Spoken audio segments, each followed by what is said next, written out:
I've got all the coils on this connected with these jumpers, and I'm going to short these two coils out right here. That's shorted out. That's a dead short. Those two wires. And that motor doesn't slow down. It just keeps running and it just keeps putting out power. Guys. Now if you want to see how much power it puts out, Leela. I can... Leela.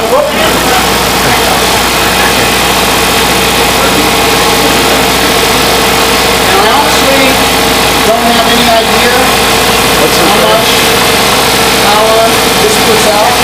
Jack. Jack. And the reason for that is I just finished winding these coils today. And I have a part.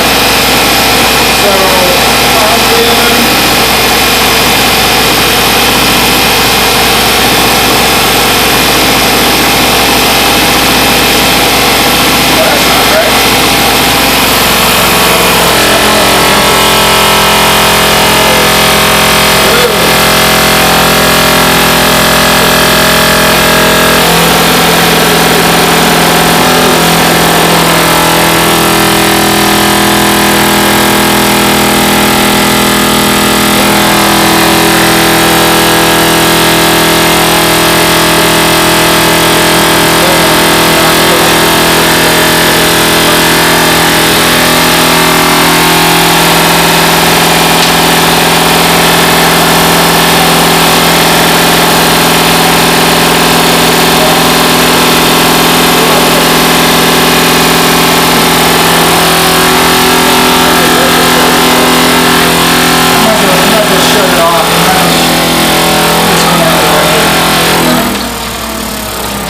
It is not putting out anything like it's supposed to right now.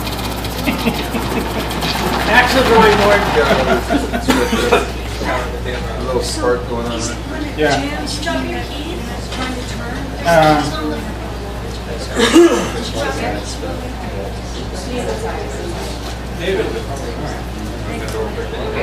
Huh. Well, honestly, I don't know what to tell you. Because it's not doing what it's supposed to do. Just a question. Is there a reason you don't use a tachometer to measure the RPMs of that? Does it take too much load to run the tach or what? No. In fact, I have a digital tach.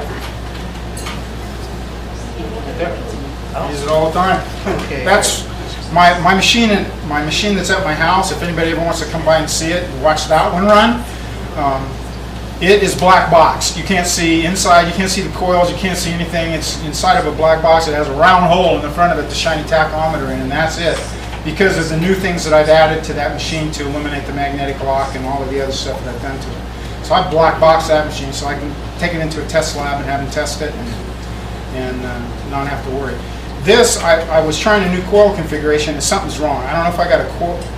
I don't know if I have a wire connected incorrectly or what. And there are 24 wires on each of these coils, so it's anyway. That's my machine.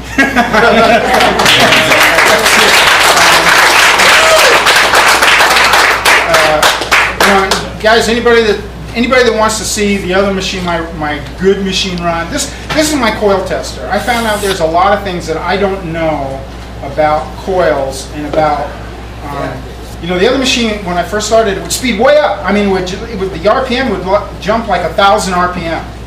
Okay, there's no reason for that, and that's not safe, okay, to have the machine speed up like that.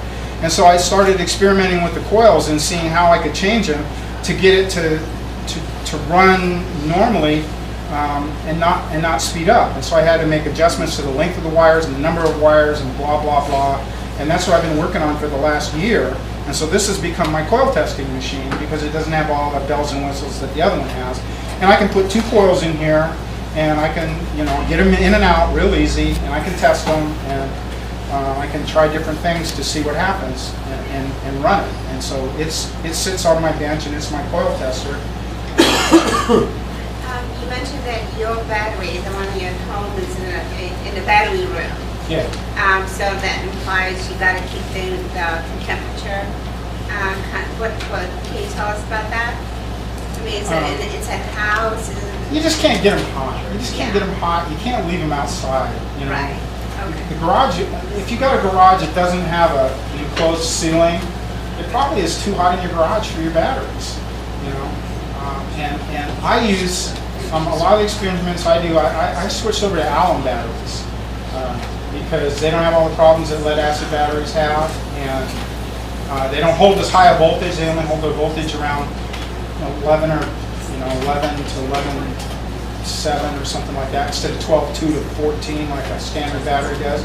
But when I'm running things off the potential difference between groups of batteries, I don't care that this one holds, that those totals aren't as high, because all I care about is the difference between the two groups. And that's the way I run everything now. I run it off the potential difference between a high potential and a low potential. So I don't care about that. So I use alum batteries, but yeah. The practical use of this knowledge is what, for those of us not very smart? Practical use of this would be that I could put 4 batteries, maybe 8, in a car with this generator and drive it across the United States without recharging the batteries. Because I can switch the batteries, I can pull power out of this to keep the batteries charged up, and you can do it. Whatever, that's a lie. You couldn't do it with 4 batteries. Because I think the best motor they have now for electric vehicles runs on something like 120 volts maybe. So you probably have to have 10 batteries to do it. Probably have to have 10 batteries. You can still do it. Yes. Did you say it gives off some kind of energy? Pardon me? It gives off some kind of energy? Which? This, it produces electricity. I can Yeah. feel it. My fingers are tingling. I wouldn't doubt that. I wouldn't doubt that. It produces a huge magnetic field. Yeah, you didn't feel like that? Yeah, You it produces, feel it. because you've got a magnet right there. You've got 6 magnets going by the iron in those cores, and that's producing a I'm magnetic field. usually, I'm not that sensitive. Yeah, my mom can't come down to my house I found because she has a pacemaker. Did you check to see if anybody in the room had a pacemaker? Did you ever get any Hutchison effects from your? I have not seen a Hutchison effect from anything that I've done. I mean, all my work has been, how can I build the most efficient motor? How can I, and all the principles that I've learned that apply to this generator, they also apply to motors. Motors are generators, generators are motors. So if you can make a generator that speeds up under load, that doesn't draw more amps when you put a load on it, you can dang well make a motor that's way more efficient than anything that anybody's got out there right now. I can tell you that. I just haven't flipped it over and gone in the direction of building the motor yet. Although that's one of the next things I want to do. But it turns out, every time I do this, something goes wrong. Every day something goes wrong. Do you know how to build the Tesla coil, the one that shoots electricity out 10 inches and you put your hand up? Yeah. You know how to build that? Yeah. Oh, cool. I gotta talk to you. I don't know why you. It really doesn't do anything Pretty except much that. it'll heal anything, brother. Yeah, I got a friend that used to build those with Pat Flanagan. Oh, It kills cancer and everything just by getting zapped with that. You can put Pretty a interesting. pyramid on top of it and it'll actually emit pyramid energy. Yeah. I think with the question she asked, a lot of people don't realize what that does is you could get rid of off the grid, get rid of PG&E and plug everything off there and run your whole house off a machine like that. It's not any bigger than a refrigerator. No. Yeah, it puts out 3,400 watts. That's a lot of power. It's a lot of power from a little box. What about the magnetic field it creates in a house? Like, can you be around it like for the rest of your life? You have to ground it. She said he has a patent that gets rid of the design that gets rid of the electromagnetic field, right? It's getting it. Yeah, it's. You're never going to get rid of. You're never going to get rid of the field that's caused by those magnets going by that iron core. The best you can figure out is a way to shield it or neutralize it or something. And that's what I've been working. That's what I spent the last year working on. Was a way to not have that iron core attracted to that magnet as it went by. And it took, a lot of sleepless nights and a lot of time. Isn't that the same principle with NMRs, the nuclear magnetic resonance? They have a shield. Yeah. Because they have huge magnets, right? Yeah, they like do. the one in hospitals and stuff like that, right? Right? I believe they do those have are a big shield. magnets. So they talk about some kind of shielding that they have. It's shielded. Oh, the aluminum plate? right?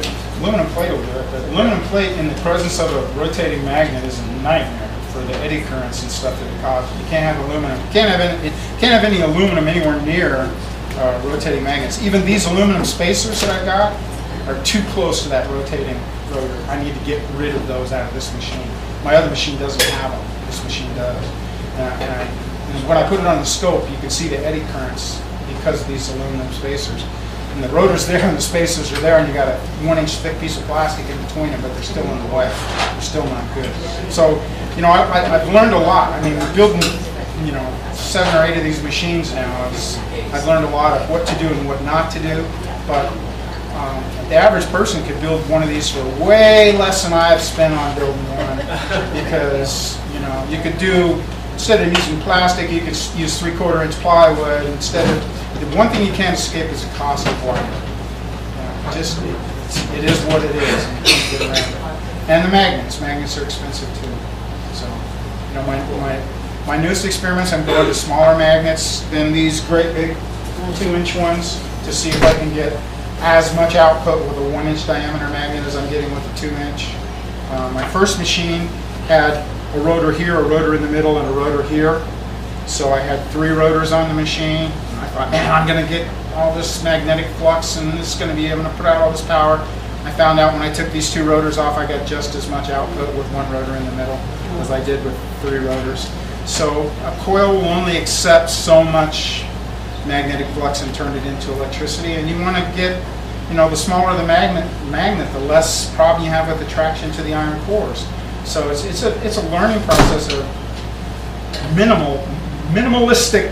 What's the least that will do the most, and that's what I've been working on since I got all this working. That's what I've been working on, is reducing everything down to the least. You know, these are like $7 a piece for these magnets, and my new rotors have a piece of plastic with a magnet on this side and a magnet on that side, so the magnets suck to each other through the piece of plastic. Because with rotors like this, with just a hole and a magnet stuck in there, I've sent a few through my roof, a couple through my wall.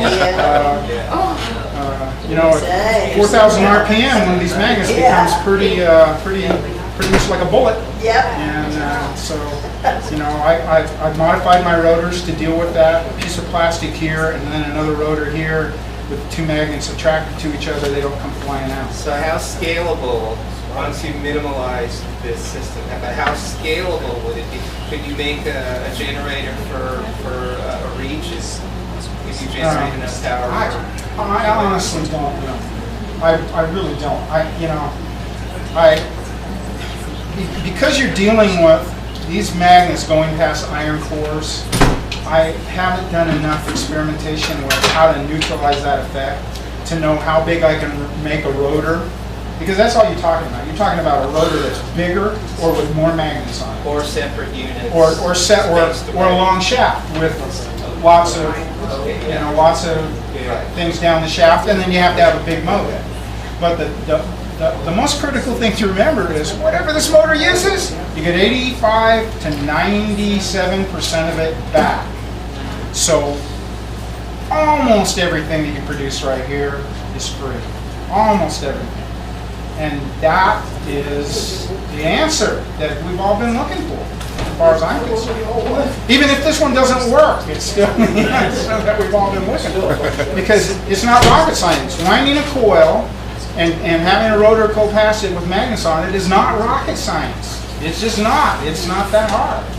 Yes? Are you concerned about going through the patent process that they'll somehow use like a national security thing against you or something like that? The only thing that I am trying to patent, I mean, this is on the internet. I mean, rotors, magnets, windings, Tesla's patents in the public domain. It tells you how to wind a coil. You know, I'll tell you how to wind a coil. 8 strands of number 20, or 3 strands of number 23, 800 feet long. That's my coil. Or 6 strands of number 23, 400 feet long. Or, you know, 1 strand of number, or 24 strands of number 23. 100 feet long. You gotta have 2,400 feet on the coil, and you want even numbers, and the best is divisible by 12, because then you can have 4 of 3, or 3 of 4, or 2 of 6, or 6 of 2, or or, you know, there's a lot of combinations with the number 12. And so 12 or 24 is the best number of strands to have on your coil. And it's not rocket science. Anybody can build one. You can and spin the rotor, pass the coil, and you're going to see it produces energy.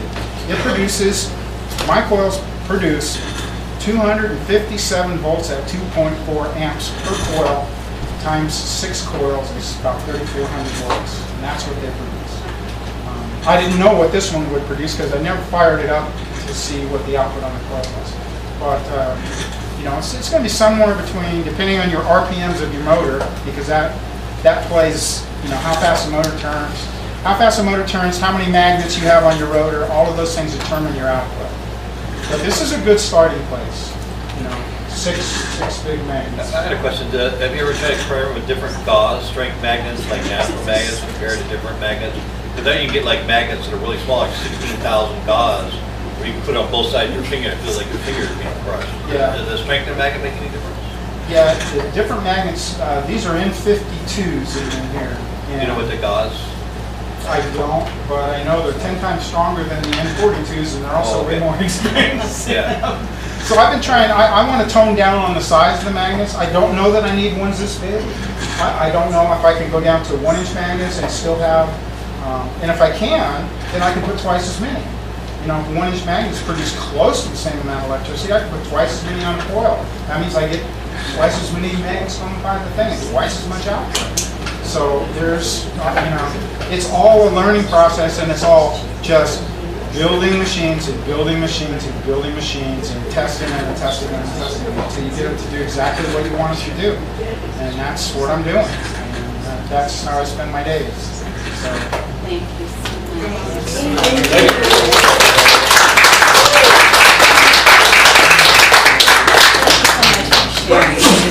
Aren't we blessed to be able to see all this different technology and dedication of people? Yeah. A lot of stuff.